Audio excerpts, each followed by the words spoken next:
Hello, everybody. Welcome back to Castle's Association Leadership Series. My name is James Donnelly, founder and chairman of the Castle Group. And I'm very excited today to be joined by two subject matter experts. A lot of you probably know Roberto Blanche from Siegfried Rivera, a shareholder with the firm. And Roberto and I have been working side by side, I think, for over 20 years, Roberto, in this association management business. So welcome. Thank you. Thank you. And also today we have Matt Queasley with Reserve Advisors, who's a regional executive director. And Matt is very impressed that I pronounced his last name correctly here. I can see the smile on your face, Matt. Welcome, Matt. You and I have not done a webinar together before, so we're honored to have you here today. And I wanted to give you both, because we haven't had you on either ever or for a while, just a moment. Matt, I'll start with you. Tell us a bit about Reserve Advisors. You know, what's the kind of the primary product and what's your footprint? Our audience is mostly Florida today, a little bit of Texas, but primarily Florida. So Matt, tell us a bit about you.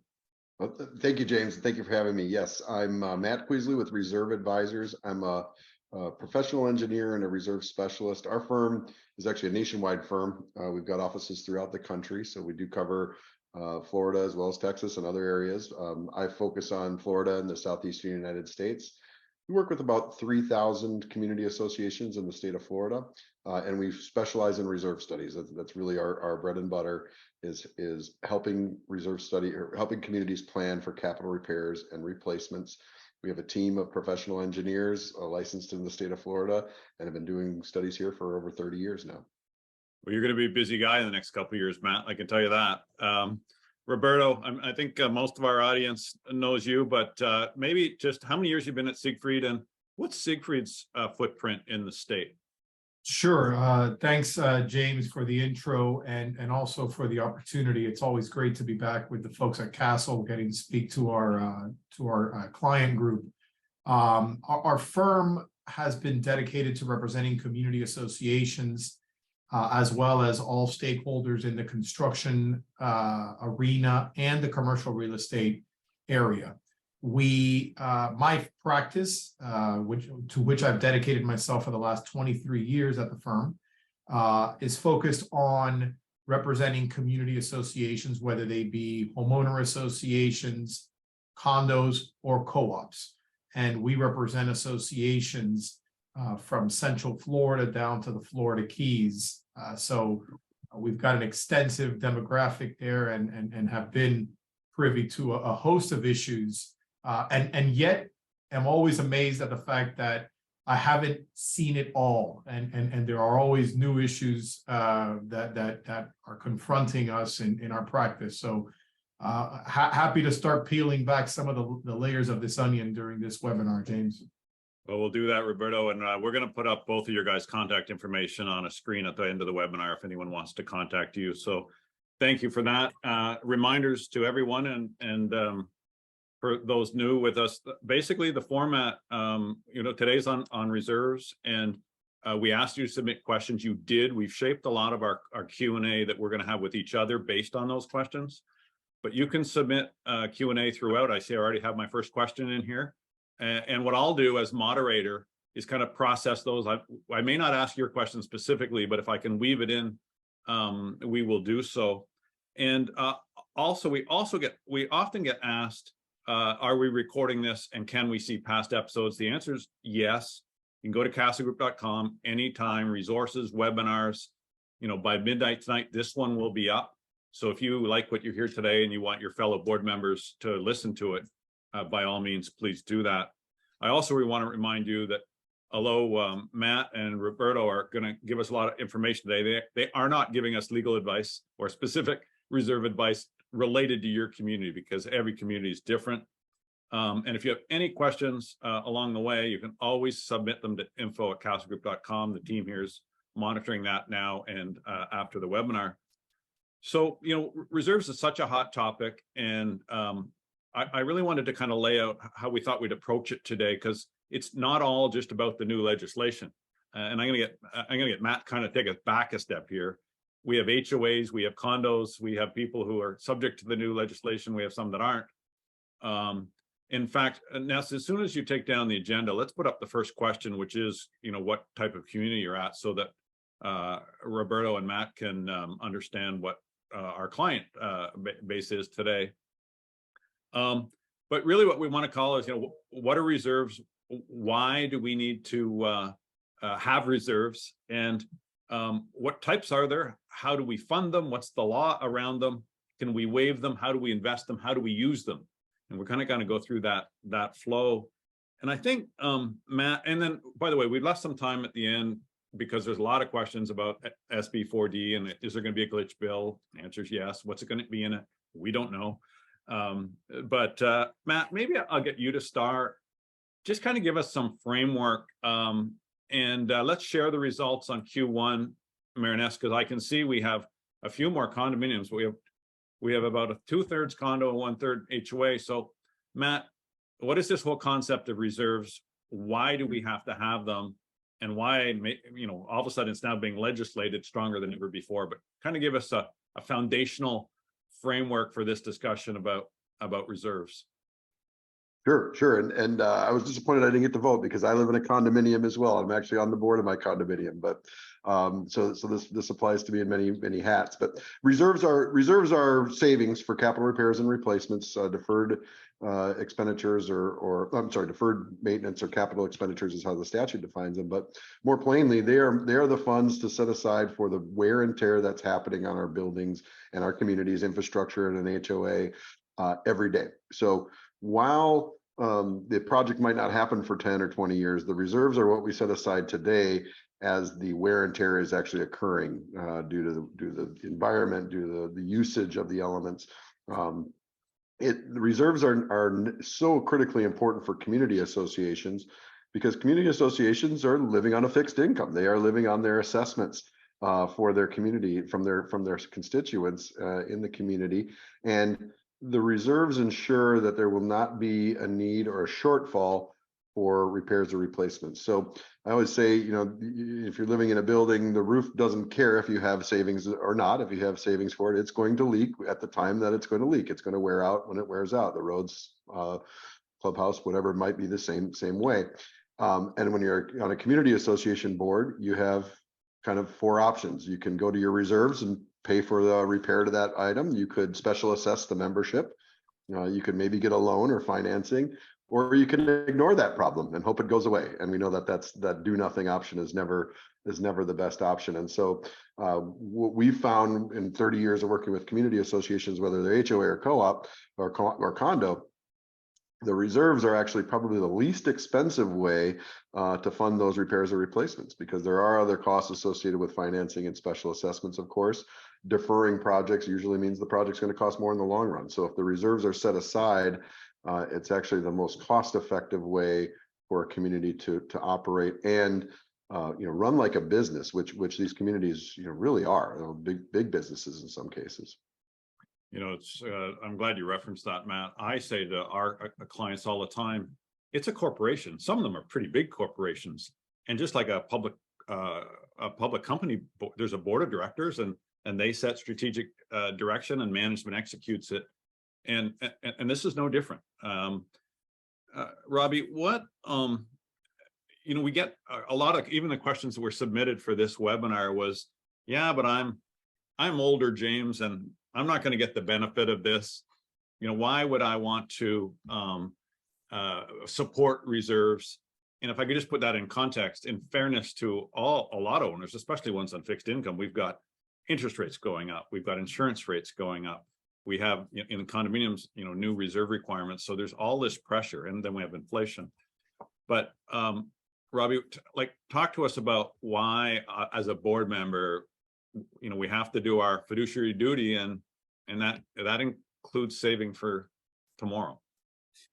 Well, that's actually a good lead, James, and I think you stated the most obvious, which is the fact that board members are fiduciaries. And for anyone who doesn't really know what a fiduciary is, it's basically you owe a fiduciary duty. You owe the highest level of duty to the organization, to the association. a duty that is above even your own personal interests. So you got to set your personal interests aside, think of what is in the absolute best interest of the association, and do that. Our legislators in the state of Florida have felt that statutorily and have codified the fact that for every condominium association, the board is obligated to impose reserves for what we've called traditional reserves, right? That's before the advent of the structural integrity reserve components, and I'm sure we'll get into that later. But they've required that every budget in a condominium association must have reserves. Did we lose to be waivable only by a vote of the owners, and that still is an option until the structural integrity reserve issues come into existence. Nonetheless, it is that important, and that's what the legislators have felt that we require. But putting aside the legal requirement of it, it's also good practice to require or to provide for reserves. The mere act, and Matt can touch upon this later as well, but the mere act of inspecting the property and the components of the property gives you an understanding as to when deferred maintenance or replacement of those components is going to take place. You may have an outdated reserve study that was done 10 or 15 years ago, and you might think you've got another 10 years left on the useful life of a component. But maybe Matt and his folks come back and tell us, wait a minute, you only got another 7 or 6 years. And so now you've got to plan accordingly. Or maybe they tell you that while you may have been budgeting for $1 million replacement costs, maybe now the cost of those supplies or the cost of the materials have skyrocketed, and now we got to readjust or rebalance the replacement costs or the amount to be estimated for deferred maintenance of those components. So there's a lot of good practice and best practice reasons as to why we want to have reserves, and also legally why we should have them. And last but not least, no board wants to be the one to adopt a special assessment, right? I mean, every director wants, seemingly, right? I mean, in the 23 years that I've been doing this, it seems that directors are always wanting to kick that can down the road. What better way to not even have to put yourself in that position than to be proactively planning for reserves and constantly reserving, so that nobody has to be the bad guy and adopt special assessments at some unexpected point in time. Yeah, guys, I went offline there for a moment. Just want to do a sound check here that you can hear me. Yep. We can hear you loud and clear. Yeah, good. Thank you. Well, you talk about kicking the can down the road, and obviously the tragedy at Surfside, it was sadly the ultimate cost of doing that. I think two things there, and I didn't hear all you had, your entire answer, Roberto, because of a technical problem here. But I mean, it is HOA and like some is legislated, but the concept here I was trying to get across is with this fiduciary responsibility. I mean, you can live in an HOA with unbelievably millions of dollars of amenities. I mean, we have a lot of those in our 55 plus communities, and the same requirement and need is there. And Roberto, you guys talked yesterday when we kind of got ready for this about buckets. I mean, you've got statutory required reserves that we'll talk about a bit, and then you've got non-statutory, and I think in the HOA it's a lot of that. But if I'm an HOA, can my documents say I have to have reserves and I have to have them? Is that common, or is that something you see a lot in the HOA world? James, I don't see it a lot in the HOA world. However, we do have a good number of homeowner association clients, especially those such as you described, that have the more complex amenities and capital facilities, that either do provide for required reserves within their governing documents, and this is it's a good exercise that we're going through this, James, because we are always mindful of what the statutes provide as it relates to reserves. And we know that for condominium associations, we look at Chapter 718. For homeowner associations, we look at Chapter 720. And Chapter 720 for homeowner associations tells us that your homeowner association governing documents might have been created or may include required reserves.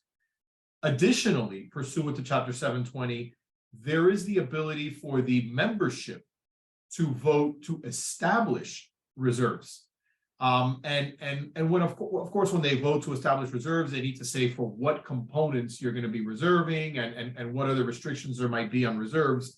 And then you have these reserves that might be required, whether it's pursuant to the statute or pursuant to the governing documents. But then you also might have a board might feel, you know what, we legally might not be obligated to have these reserves, but we feel that it's prudent from a fiscally responsible perspective to create some reserves for X, Y, or Z components. And of course, doing so is responsible, could be seen as the right thing to do, but it also then creates a certain limitation upon how and when and to what extent you use those funds, because creating reserves is something that, while responsible, also imposes restrictions. You are selecting, when you're creating discretionary reserves, you are selecting to limit yourself in how you can use those funds, because what you want to do is you want to make sure that come the rainy day for which you've been reserving those funds, that the funds are there. We don't want to have these funds necessarily so that we can use it as a slush fund to spend money on any whim or desire that we might have. We want to make sure that the money is responsibly put aside for the components for which they were designated. Matt, are you seeing many of clients hiring your firm to do anything except statutory reserves?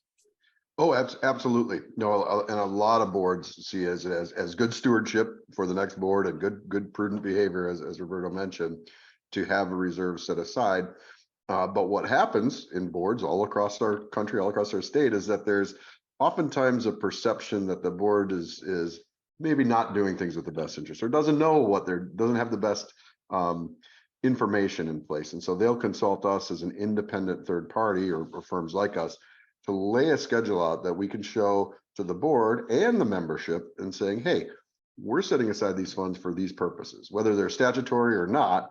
We're setting aside funds so that when the tennis courts need to get resurfaced, we've got the funds to do it. When the roads need to be repaved, we've got a plan in place, and this is how much they're anticipated to cost. And so, there'll always be people in community that say, how much money do you have? Why do you have all this money? Why are you collecting all this money? You're not spending it all. Why are you collecting it? Well, the reserve is a plan that dedicates those funds and earmarks them in a way to say, this is what's needed. Whether they're statutory or non-statutory, it is a good practice. I think there is a lot of confusion on that end because a community may not.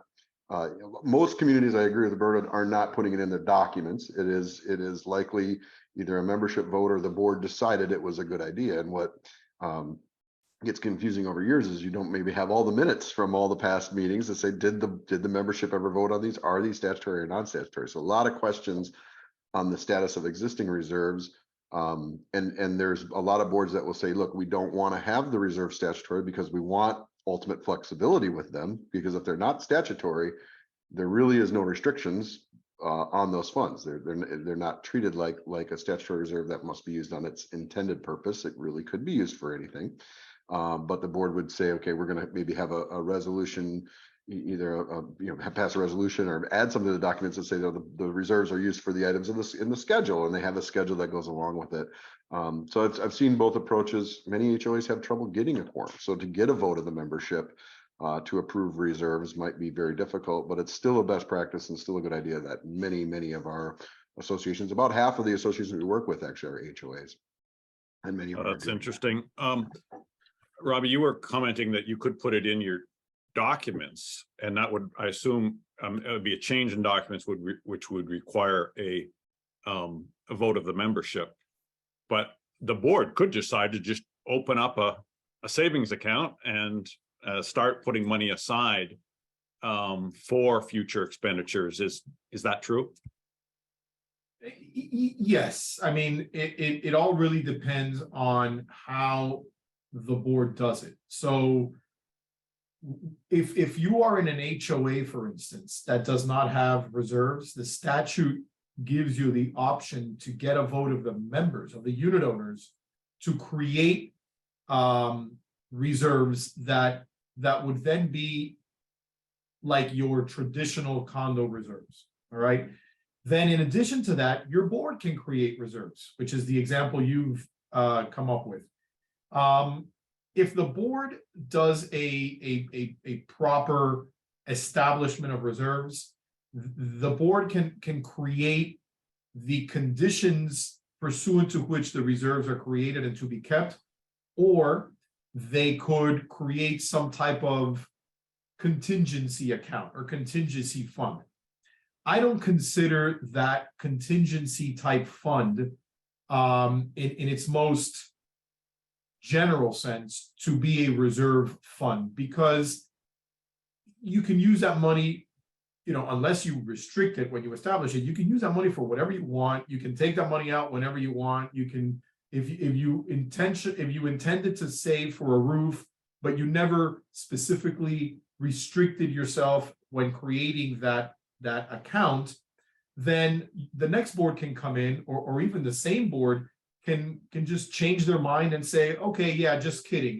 We initially adopted it for the roof, but now, we want to redecorate the inside of the clubhouse. That's what we're going to use the money for.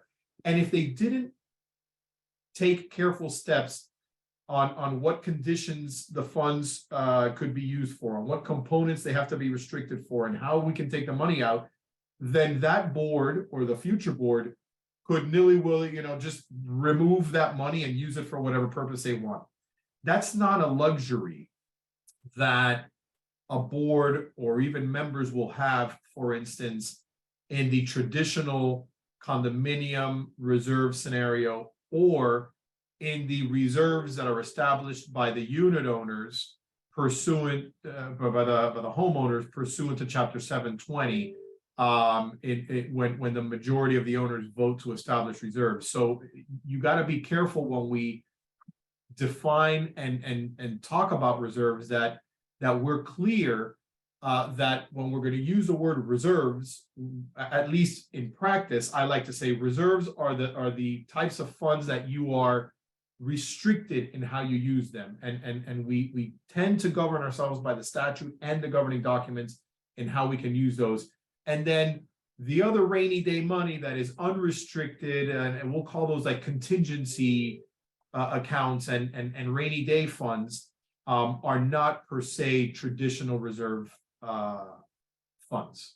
Yeah, we're getting quite a few questions on how do we now use these funds and how do we invest them, and audience, we're going to get to that. But Matt, how do we calculate? So I'm a board member, I'm a treasurer, and I need to figure out how much money to put aside. Walk us through how we do the math to determine what amount that is. Okay, so there's two main types of math, two methodologies that we use as reserve study providers, and I'll try to keep it high level because we do teach whole courses on these things, so I want to keep it pretty high level. But one is the one methodology that is kind of maybe the old school way of doing it, if you will, is the component method. It's basically straight line depreciation that says I have a roof that's $100,000. I've got 10 years remaining. I've got to set aside $10,000 a year for that roof, and so it takes each item and depreciates it, if you will, to determine what the contribution is for each item, and then the total contribution that you would put in your budget for reserves is the sum of all the individual items. Of course, the key factors in any reserve study there's three key factors. First and foremost, get the right items on the list, and this is probably the biggest mistake that we see associations make, is they'll have reserves for 5 or 6 items, but they'll forget about some of the other major things like concrete restoration, like plumbing and electrical systems, things that are often out of sight, out of mind. So number one, get the right items on the list.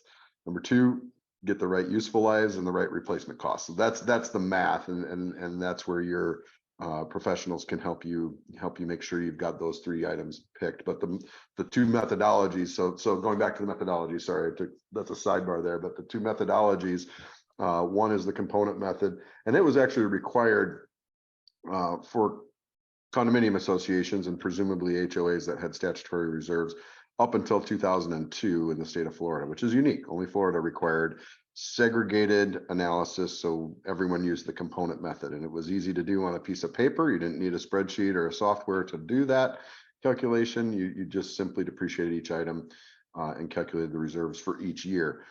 In 2002, late 2002, the administrative code changed to allow grouping of assets together. So they allowed what's now called pooled reserves.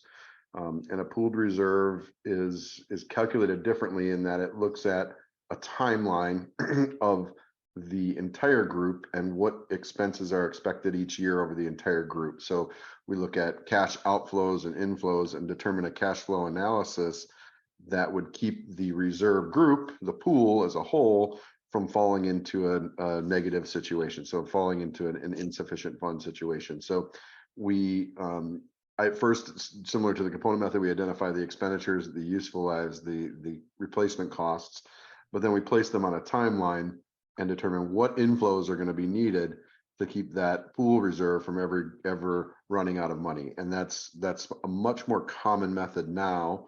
Obviously, it wasn't allowed until 20 years ago, but more and more associations are migrating to that pooled reserve for two reasons. One, it gives boards some flexibility. If the painting project goes a little bit over, they might have money setting aside in plumbing that they can use legally for that expense, and then obviously replenish the plumbing money that may not be needed for many years. They can almost kind of borrow from themselves within the fund without having a big impact to the overall fund. And then the second reason, so the flexibility is one reason why associations are using pooled reserves more than ever. And the second reason is it often results in a lower funding requirement, because if you're not needing to keep, if you will, a bucket of money full for 20 items, and you've got one bucket and you can take advantage of the fact that not all the items are being spent at the same time, you can identify a minimum yet adequate funding level. And in many cases, it's significantly lower. I was working on one this week where it was about a half of the amount of money necessary to fund the pooled reserve under the same community, same items. Pooled reserve is about half the required contribution as the component reserve. So it's a more palatable way for a lot of associations to adopt funding of reserves using that pooled method. We've got quite a few questions here, Robbie, about, if I reserve for this, can I use it for that? And, it's the truth in any community. You think you're going to need this, and then this comes up. Our feeling is that the pooled method gives our boards a lot more flexibility from a legal perspective. Robbie, are you concerned about pooled over component method calculations of reserves? No, I mean, I would say that most of my clients are on pooled reserve accounts. Before the state of Florida openly allowed for pooled accounts of reserve funds, we were looking at what the straight line method, and the statutes typically in the condos and in some cases in the HOAs, but the statutes stated that you couldn't use any funds that you have accumulated in your reserve accounts for purposes other than for which they were designated. So your roof repair money couldn't be used for any other building component. Your painting reserve money couldn't be used for any other building component unless a majority of the members at a meeting would approve the use of those funds for some alternate purpose. Now, if you would account for reserves with the straight line method, and it came time to repair your roof, and you had saved $1 million, and your roof is $1,200,000, then you would be $200,000 short. Where do you make up that difference? Do you have it in your budget? Do you have to specially assess for it? Do you got to borrow? I mean, what do you do? And so what some associations would do is they would try to get votes of the members to approve the use of other reserve funds for the delta in the roof in the roof cost. When the pooled method was allowed openly in the state of Florida, and it was endorsed by the Florida, in the Florida Administrative Code, the associations now had an option, and that was, now all of these funds are in this pooled account. All these reserve funds are in this pooled account. And so if my roof was $1 million and in the same pooled account, I had my painting and other reserve components, then, I could in effect spend that money on my $1.2 million roof job. And then, I would call Matt and say, hey, Matt, we needed to dip into the pooled account, and now you got to rebalance these reserve accounts on a going forward basis, so that we're sure that come the next time we got to use our reserve funds, we are adequately funded as it pertains to all of those accounts. So there is the ability to use reserve funds. I mean, pooled accounting gives you a lot more flexibility, and to drive home a point Matt has made, it may even make the funding of your reserves on a year-to-year basis more palatable for much of the community. And again, this all really depends on the math, and so it is highly recommended that you reach out to folks like Matt to help guide you in calculating what scenario works best for your community, and given the age of your building components that need to be reserved, et cetera. But in the event that we need to use reserve money for a purpose that is not a designated reserve category, and in today's world, what a lot of my clients have been calling me about is, we've got these huge insurance premium spikes, and we just don't have the money, and we have, but we got a ton of money in reserve accounts. Can we use some of that for insurance premiums? Well, look, insurance premiums are not reserve funds, unless you created some discretionary reserve or contingency fund to address unforeseen rises in insurance premiums. Insurance premiums are not reserve components, and so you could use reserve money for insurance premium if you get a vote of your membership to approve that. And if your members, if you get a vote of a majority of the members as required by statute to approve the use of those reserve funds, then you can go and use it for your insurance premiums or for whatever other purpose that is a non-reserve purpose you deem fit. Again, provided that you rebalance that reserve account, because now you've depleted a good amount of money from that reserve account. You're going to have to reinfuse some funds into that so that the reserve funds are there for their intended purpose whenever that need should arise. Matt, there's so many questions coming in around this one. I'll try and just kind of do a bit of rapid fire. How often should a community do a reserve study? And I'm asking that and marrying it up with Robbie's comment that once you spend, it is a good point. You should be rebalancing. So I don't want a long answer, but what's kind of a best practice independent of law on how often we should be doing reserve studies? Right, because the law says now 10 years for the SIRS, but best practice we usually said is about 3 years between intervals. But you are obligated to do a budget each and every year, and so those numbers must be updated. And if you've overspent in a year, or if costs like they have in the past few years have escalated significantly beyond what might be in your schedule, it's a good idea, and a lot of our communities will update every year. And I'm going to ask you a little later what is the cost for reserve studies. I'm not going to hold your feet to the fire, but it seems to me a board should get a firm like yours and have an ongoing relationship. And even if they don't do a full reserve study, check in at the end of the year, like, hey, this is what happened. And I assume you could charge on some kind of consulting basis as opposed to a full reserve study basis. Is that true? Yeah, our industry actually has different levels of reserve studies. One of them being a reserve study update without a site visit. It's basically just a desk update. We take the spreadsheet and we update it for current costs. And another question, are you including inflation in your calculations for reserves? We are, yes. And historical inflation is considered on the current replacement cost. So we say, what is the cost today? And then we typically put a nominal inflation rate for future use. Okay.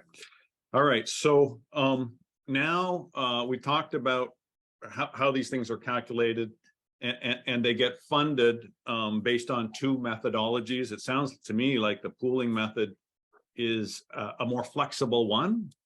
But I'm in a condo and I've got, by the way, we're using component and straight line interchangeably. There's Right. one bucket's pooling, one is called component. It's calculated using a straight line. I'm using the component straight line. I just listened to Robbie and Matt. Now I want to do pooling. How do can I change from component to pooling? I mean, yes, you know, to determine whether or not you're going to be pooled or component, that's a decision of the board. Now, if you were traditionally under the straight line component method, and now you want to transfer everything into the pooled account, then whatever was previously accumulated under the component method could be transferred over, provided that you get the vote of the membership that is required to authorize use of those funds for other than intended purposes. Otherwise, what some of my clients have done that have not wanted to get that vote of the members, they've kept the accumulated funds under the component method, and then they do a going forward accounting under the pooled method. And until they deplete the component method accumulated funds, you know, that way they can avoid getting that vote of the owner. So it's best to get the vote if you can. It gives you the greatest degree of flexibility. But, you know, to answer your question, yes, it can be done, but you might have to jump some hoops and hurdles. Okay, so Matt, are you seeing much of that? Clients saying, I want to change? Absolutely. Yeah, we do a side-by-side comparison in our studies. And like I said, if it's double one methodology versus the other, it's often an easy sell for the membership to get that vote. So a lot are going that route. Yep. Okay, let's keep talking about funding these reserves. In a lot of communities, especially newer communities, there's like an initial capital contribution, and or some communities have like a transfer fee for a new owner. Can those monies, and are those monies being used to fund reserves? And is that part of the calculation? I guess, Robbie, I'll start with you. Are these initial capital or transfer fees, is that one source that our communities can use to fund these reserves? To the extent that any of those capital contribution funds remain post turnover, they can be used by the board for whatever capital purpose exists. The board can put them into the reserve funds, and thereby restricting how they use it, or they don't. And in my experience, boards don't like to restrict themselves. And so if they did inherit a good amount of funds post turnover that were collected as capital contribution, they will keep that for capital expenses and not restrict the funds in as they would be restricted in a reserve account. But if the board wants to do that, absolutely, they're able to do that, unless the governing documents, prospectus, or the contracts pursuant to which those funds were collected indicate otherwise. Got it. Okay. Now, Matt, we get this question, especially given the changes in the law recently. You know, what does fully funded mean? Okay, we get it. We have to have reserves. We need to fund them. We need to fully fund them. And I'm going to set this up with a question. I've got $100,000 item. It's 10 years. I should be putting in 10,000 a year. It's now 7 years old. I would think fully funded means I got to have 70,000 in there, but the way reserves are, they're always self-correcting. It's whatever it costs, how many years left minus the opening balance. So in my scenario, 100 grand, I haven't funded any, there's 3 years left. I got to put 33 grand a year, not 70 grand today. So help our audience understand what fully funded means. Great question, and one of the most confusing topics I think out there, especially in Florida. And I'll tell you why. And a shameless plug, we've got articles and things like this on our website because it is complex and it's very often confused. Fully funded, a fully funded reserve, according to the National Reserve Study Standards, would say that we have to have, in your scenario, $70,000 set aside. That would be a fully funded balance, because that's what's considered in the national definition of reserves, is having the fully funded balance, or the portion that's used up in the bank for that item. Sometimes it's called a 100% funded balance.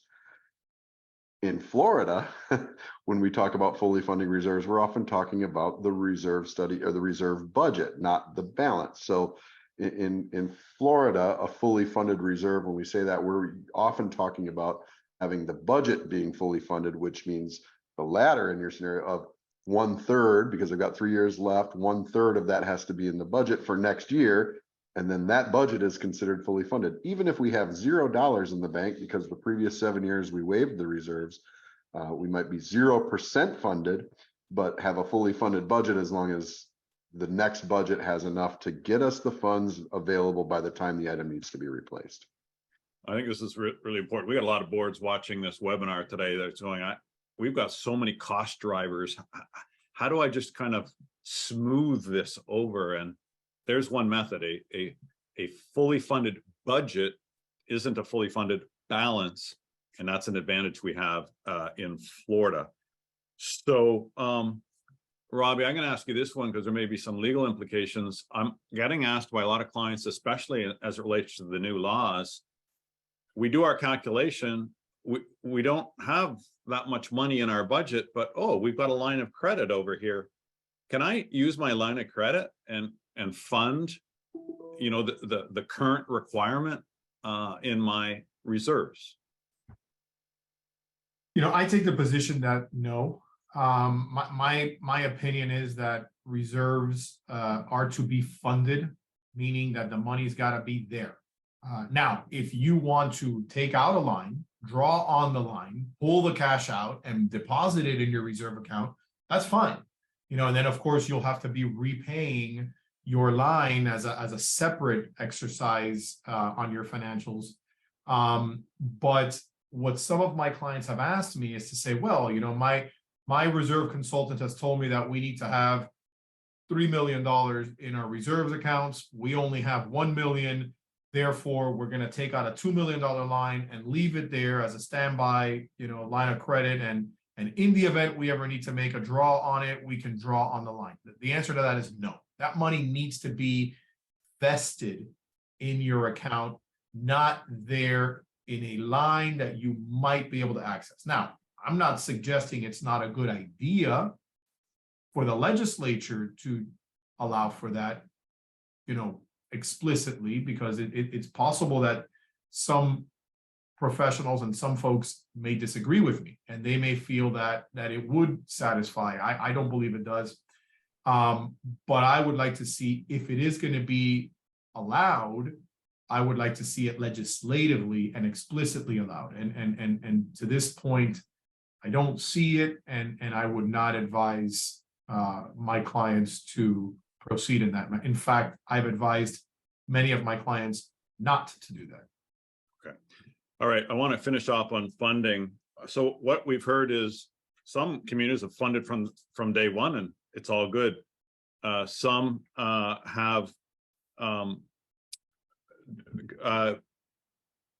could borrow the money. Some could use initial capital or transfer fees. What the last one I had written down is, I have a really good year. Management saved us a whole bunch of money. I've got an extra 200 grand operating surplus this year. I know I got this reserve. thing coming down, can I move operating surplus into reserves? Operating Yes. surplus in, yeah, Yes. okay. Yeah, and that's a great use of it. I think, again, that would require us to relook at the calculation. That might reduce the funding requirement for next year. But I think it's absolutely can be done. Okay. Now let's move to, I need to spend the money. And the one I get asked a lot is, we're doing a major repair. You know, we're going to get into semantics here. Can I use reserve money for something that maybe extends the useful life? How do we determine whether it's capital or operating in nature? Because I've got all these money in reserves. It's a big expenditure. I don't have room for it in my operating budget. The question is, can I use reserves for major improvements that aren't replacements? Robbie, you go first.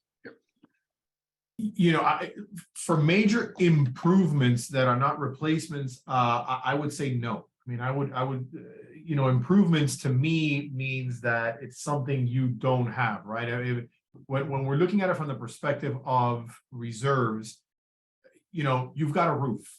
You know, your roof at some point will either need to be replaced, or it'll need to be repaired, or it will need to be maintained. And that is a capital component of your building for which you need to have a reserve account. The same thing with the paint. You know, elevators might be a component. There could be any number of components by statute or even pursuant to your governing documents for which you need to have reserves.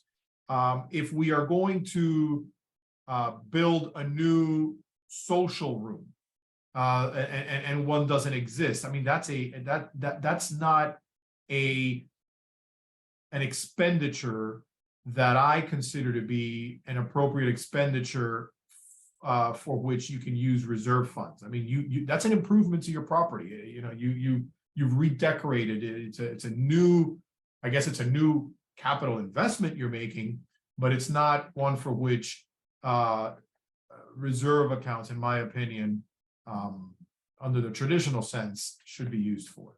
Let me pick up on your roof example. You know, here at Castle, we have a 20-year-old building, and you know, we had the roofer come out and he said, look, it's 200 grand to replace it. I can give you 5 more years with this process that they now have. And in my mind, that improved the useful life, and it was capital in nature.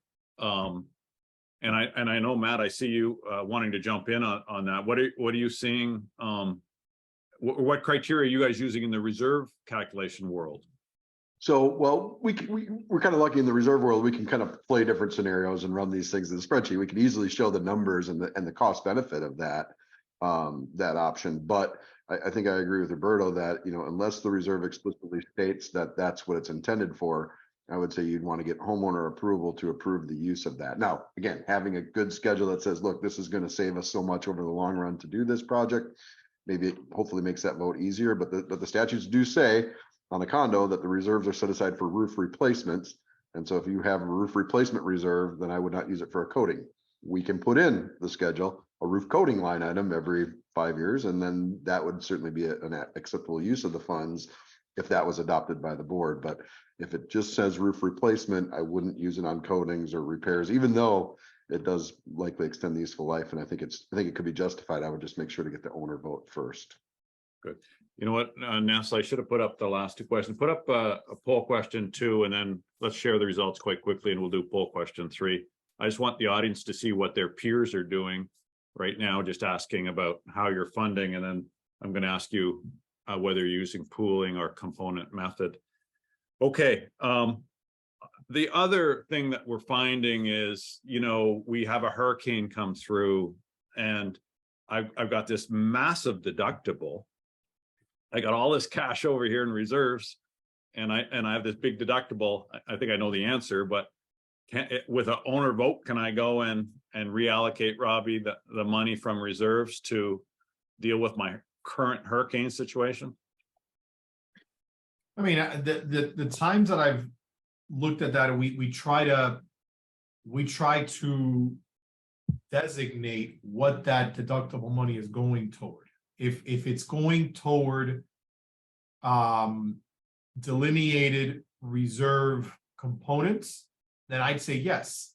Right. If it's not, if you can't connect the lines, right, and connect the dots between where that money is going and whether or not is it an approved existing reserve component, if you can't do that connection, then I'd say no. Okay. Let's share the funding answer, Mariness, so that we can, our audience can see what percent of our listeners are funding versus not. So this is interesting, guys. Oh, no, do question 2 first. All right, well, let's look at question 3. Pooling is obviously, there you go, you're good salesman on the pooling method. So that's interesting. And can we get question 2 up? Yeah, I saw question 2 is about even, 50% fully funded, 50% partially funded, which is interesting to see. It's good, a good percentage are fully funding. I saw that too, and what I really liked was 90% was one of those. Yeah. So at our boards, there we go. Our boards are paying a lot of attention, and that's probably why they're on this webinar. Okay, as always, we kind of get squeezed at I really want to end with, you know, the introduction and the intersection of all the law that existed, and then along comes Senate Bill 4D, and we get a lot of questions on, can I use the pooling method under the SERS schedule or paragraph G items, or does it have to be straight lines? So let me just ask that question there, Robbie. Can you use pooling or component for the SERS listed components that are under the new law? Yes. Okay, so you can use either. What's happening now is I've got boards that have this, you know, really well thought out reserve, and now they got this new. How do they overlap? Can I use reserves from my, let me call them old reserves, to put them in the newly required reserves? Matt, you want to take that one first? Yeah, that's a tricky one, and we haven't quite seen that one play out yet.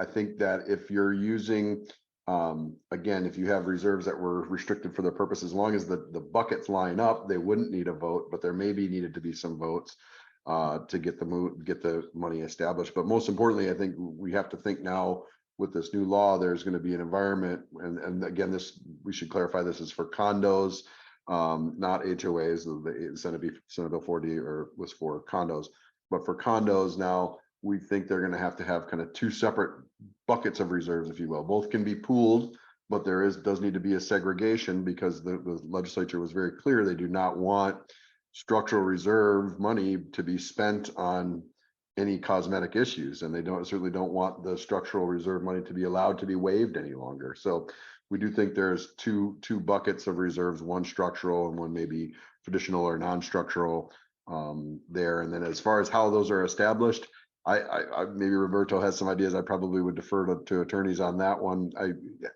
How much and the math, again, how to do that, we can give you really good estimates based on running the 2 buckets forward and saying where should money be initially, where's the ideal position for your existing resources, and work on a split.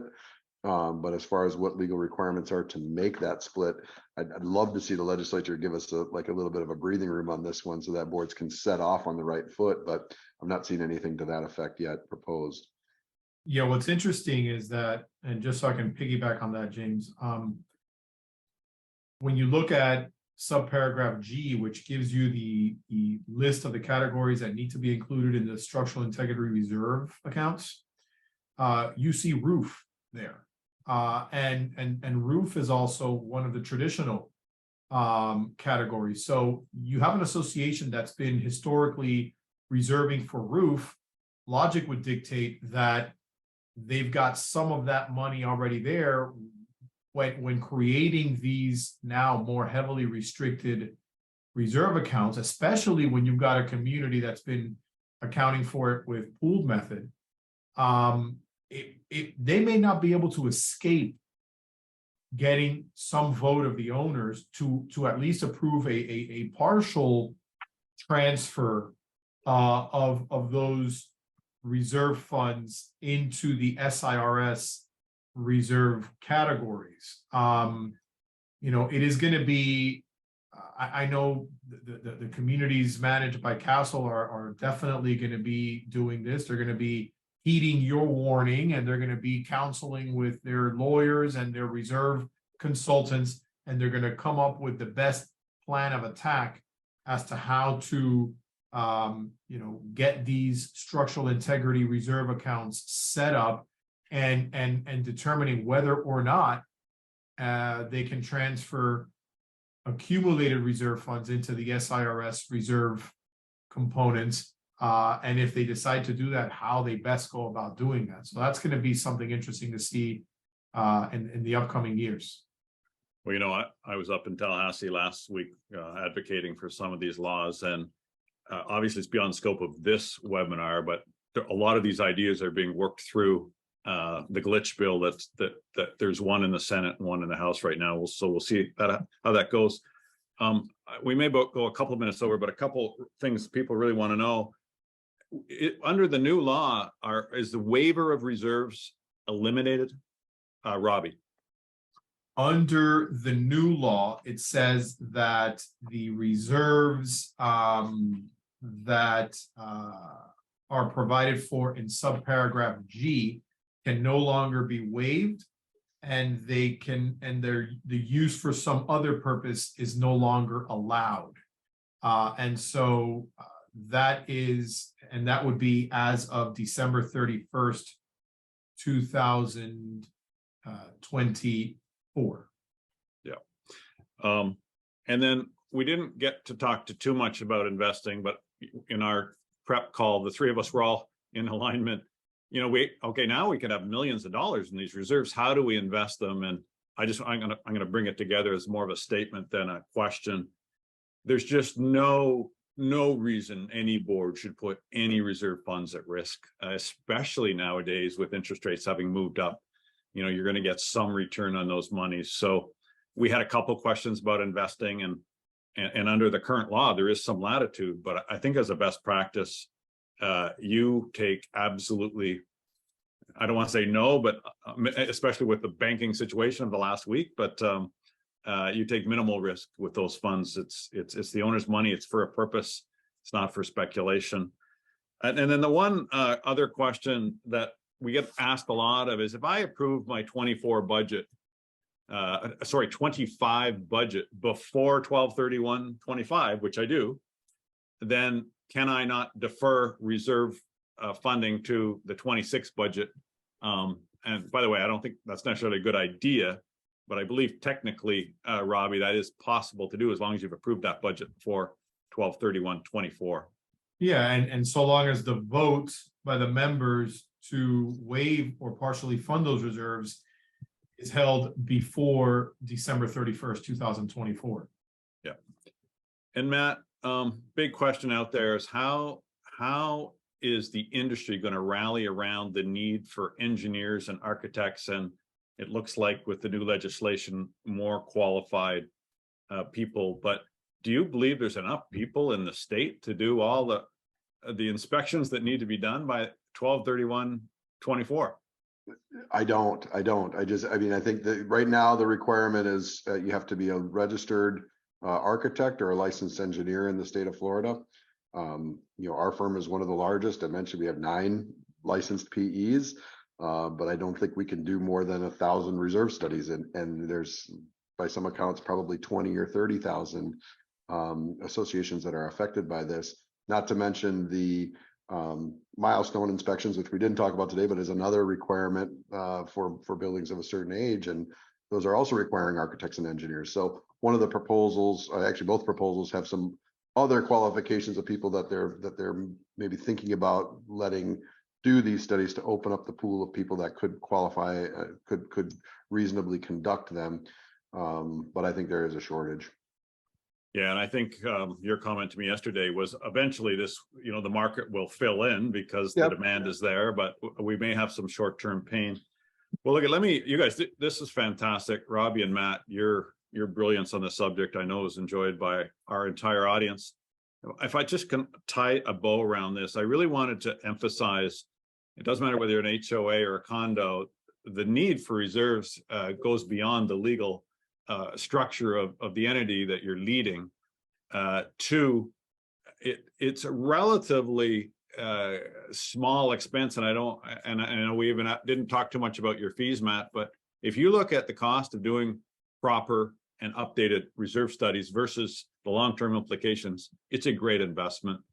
And I can't say enough, don't go this one on your own. In fact, we've got Roberto and Matt's contact information up here, because you do not want to go down this path, whether it's statutory or not, without a professional, a reserve person advising you on that math. And two, you don't want to go down this path without 100% getting some legal advice for your association's legal counsel. So, wow, that was a lot. That was kind of drinking from a fire hose here, I know, for our audience, but Roberto and Matt, you guys are great. We're grateful. I know the audience is grateful. And for all of our board members, thank you so much for leading, especially in these crazy times. So that's it. We will be back. Craig will be back next month and me the month after, but we really enjoy bringing our experts to you. So everyone have a good week, and think about reserves for the next couple of years, because we're going to be talking a lot about it. Matt, Robbie, thanks. Thank you, everybody. Thank you so much.